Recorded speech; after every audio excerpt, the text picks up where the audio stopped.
नमस्कार, स्वागत है आपका उत्तराखंड खबरनामा न्यूज़ में। रुद्रपुर भगवानपुर क्षेत्र के अनुसूचित जाति जनजाति के लोग जो 50 वर्षों से भगवानपुर क्षेत्र में निवास कर रहे थे, कोर्ट के आदेश पर शासन और प्रशासन द्वारा उन गरीब परिवारों को उजाड़ दिया गया। रातों रात सारे परिवार सड़कों पर आने पर मजबूर हैं। शासन प्रशासन घर तोड़ने से पहले इस परिवार का कोई पुनर्वास की व्यवस्था नहीं की। पीड़ित परिवारों की मांग जमीन के बदले ज़मीन दी जाए और मकान के बदले उचित मुआवजा, जिसमें पीड़ित परिवारों का रहने खाने और बच्चों के स्कूल जाने की भी कोई व्यवस्था नहीं। पीड़ित परिवारों का आरोप है, जिसके चलते रुद्रपुर के समाजसेवी सुपुत्र विश्वास और कांग्रेस के निवर्तमान पार्षद मोहन खेड़ा ने अनिश्चितकालीन धरना प्रदर्शन का समर्थन दिया। मैं इन पीड़ित परिवारों के मुआवजे को लेकर यहाँ पहुँचा हूँ और इनका मांग है कि इन्होंने जो धरना आज हमारे नेतृत्व में यहाँ धरना चालू हुआ मजदूर सामाजिक संगठनों के, हमने आज ये इन्होंने नेतृत्व धरना चालू करा और हम कह रहे हैं कि हम इनके साथ तन मन धन से है, जब तक जरूरत पड़ेगी हम खड़े हैं। मगर इन पीड़ित परिवारों के संग जिस प्रकार से पूंजीपतियों ने शोषण के तहत जिसे गलत तरीके से कागज पे पेश करके हाई कोर्ट के निर्देश के तहत इनके घर तोड़े गए और यहाँ के कुछ नेता प्रशासनिक अधिकारी भी इसमें सम्मिलित है, ये गांव वालों का कहना है। हम इसका घोर विरोध करते हैं। इनको इंदिरा आवास और विभिन्न कागज मिलने के बावजूद भी इन लोगों के घर तोड़ दिए गए और इनको पुनर्वासन यही सरकार द्वारा दिया गया था, वो भी एक शोषण है। तो हम कहते हैं कि अगर इस शोषण नहीं रुकेगा तो बहुत जल्दी डीएम ऑफिस का घेराव किया जाएगा और वहाँ पर अनिश्चितकाल धरना दिया जाएगा। और क्योंकि ये बेचारे गरीब परिवार है, इनके पास कोर्ट कचहरी करने के लिए इतने पैसे नहीं है, मगर हाँ, आंदोलन का रास्ता है जो हमारे स्वतंत्र सेनानी भगत सिंह, सुभाष चंद्र बोस, खुदीराम बोस जो हमें बता के गए कि आंदोलन ही एकमात्र रास्ता है आवाज उठाने का, वहाँ हम उस रास्ते में जाएंगे और शांति तरीके से आंदोलन करेंगे। हालात आप देख रहे हैं क्या हालात है, हमारे घर तोड़ दिए, सब कुछ उजाड़ दिया। अब हमें यही है कि हमें जगह चाहिए, जमीन चाहिए, मुआवजा चाहिए। जब तक नहीं देंगे हम धरना नहीं छोड़ेंगे, हम यहीं बैठे रहेंगे और कोई भी प्रशासन आए कुछ भी कर ले हमें नहीं हटा पाएगी।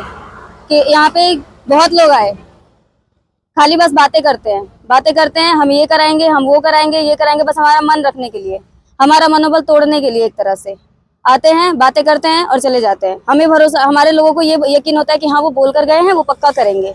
एक दिन रुक लेते हैं, वो बोल कर गए वो पक्का करेंगे, अगले दिन कुछ नहीं होता है। ये कुछ दिनों से यही लगातार चल रहा था। आ रहे थे, मतलब हमारा बस मनोबल क्या कहें, यही सब करके फिर चले जा रहे थे और कुछ नहीं, कोई फायदा, कोई हमारा कुछ फायदा नहीं किया उन लोगों ने। तो इसलिए आज हमारी ये नतीजे पे आ गए हैं कि हमें धरना देना पड़ रहा है, हम यहाँ से नहीं हटेंगे। सर खान पीन का क्या है, ऐसे ही देख लो, कोई कभी खा ले रहे हैं, कभी नहीं खा रहे हैं, कभी कोई लाके दे रहा है। जैसे अभी मतलब मान लिया हमारे गांव के दानपुर के प्रधान जी थे, उन्होंने 2-3 दिन हम लोगों को मतलब खाना पीना भेजा और हम लोगों को खिलाया पिलाया, हमारा देखभाल किया। इसी तरीके से मतलब अपना गुजार किसी तरह कर ले रहे हैं। बच्चे पढ़ाई नहीं कर पा रहे हैं, अपने अपने घरों में बैठे हुए हैं और रो रहे हैं, बिलख रहे हैं, क्योंकि उनका स्कूल में टेस्ट चल रहा था और पेपर की तैयारियां हो रही थी और पढ़ाइयाँ चल रही थी। लेकिन आज इतने दिन से बच्चे हमारे सब घर में बैठे हुए हैं। और सरकार को मैं ये भी बताना चाहता हूँ कि जब हमारा सर्वे हुआ तो उस समय सर्वे नहीं होने दिया, गांव के लोगों की राजनीति थी और कुछ इसमें जो प्लाट का मालिक है वो उसने चाल खेला। और अभी हमने पटवारी और तहसीलदार से जब ये तोड़ फोड़ का योजना चला है, इनका चालू हुआ है, उस टाइम हमने पूछा तो ये सन 17-18 का नक्शा इन्होंने एक पास करवाया है, उससे हमें जो हटाया गया है। हमने उनसे कहा कि तुम सन 73 का नक्शा निकालो, उसमें आबादी PWD कॉलोनी लिखी हुई है और आबादी भी दर्ज है। तो सर पटवारी जो है मुंह फेर लिया और हंसने लगा। मैं जिलाधिकारी महोदय से और प्रदेश की सरकार से ये कहना चाहूँगा, जो ये आपने 40 से 45 आशियाने उजाड़े हैं, कृपया करके इन्हें जल्द से जल्द पुनर्स्थापित करें। इन्हें कहीं भी पुनर्स्थापित करें ताकि इन्हें ज़मीन के बदले ज़मीन मिल सके, मकान के बदले मकान मिल सके और इनके खान पान की व्यवस्था करें। पहला कदम यही है कि इनके खान पान की व्यवस्था करें।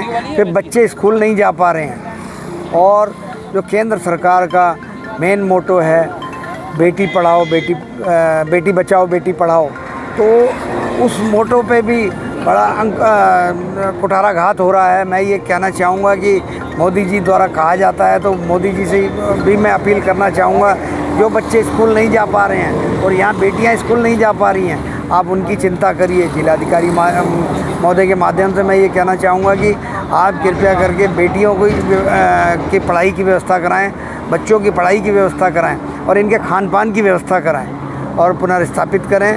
मेरी यही मांग है।